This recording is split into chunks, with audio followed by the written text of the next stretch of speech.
Madam काय update आहे आतापर्यंत? 48 तासांपेक्षा जास्त अवधी उलटून गेलाय. कुठपर्यंत केसचा प्रोग्रेस आहे?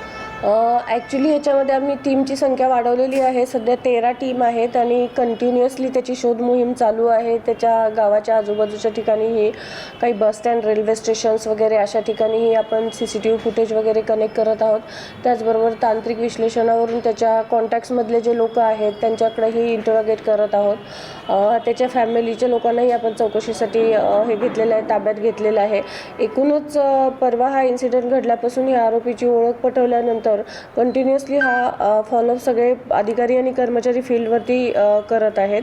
त्याचबरोबर आता माननीय आयुक्त सरांनी 1 लाखाचं बक्षीसही जाहीर केलेलं आहे या केसमध्ये. जो कोणी, कारण तो जर आजूबाजूला त्याच्या गावाच्या वगैरे फिरत असेल तर त्याला पकडून देण्याच्या दृष्टिकोनातून 1 लाखाचं बक्षीसही या केसमध्ये जाहीर केलेलं आहे.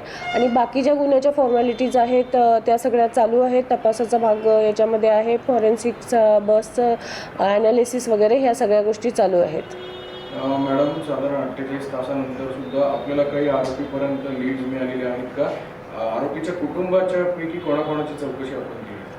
ॲक्च्युली तशी याच्यापूर्वीही तिथंच त्याच्या घरच्यांची चौकशी केलेली होती, पण आता त्यांना इकडे पोलीस स्टेशनला आणण्याबाबत इन्स्ट्रक्शन देण्यात आलेले आहेत.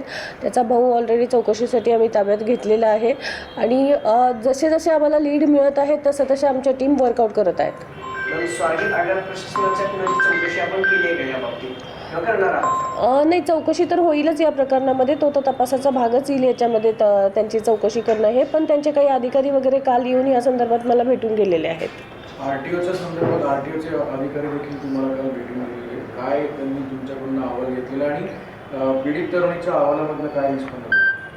ॲक्च्युली RTOचे ऑफिसर येऊन त्यांना ह्या सगळ्या गोष्टींची माहिती हवी होती. ती माहिती विचारण्याच्या दृष्टीने ते आलेले होते. त्यानुसार त्यांना केसच्या संदर्भातली सर्व माहिती प्रोव्हाइड करण्यात आलेली आहे. पीडित तरुणीच्या अहवालातनं काय निष्पन्न? त्याच्या बाबतीत आत्ता याच्यावरती चॅनलवरती बोलणं योग्य राहणार नाही.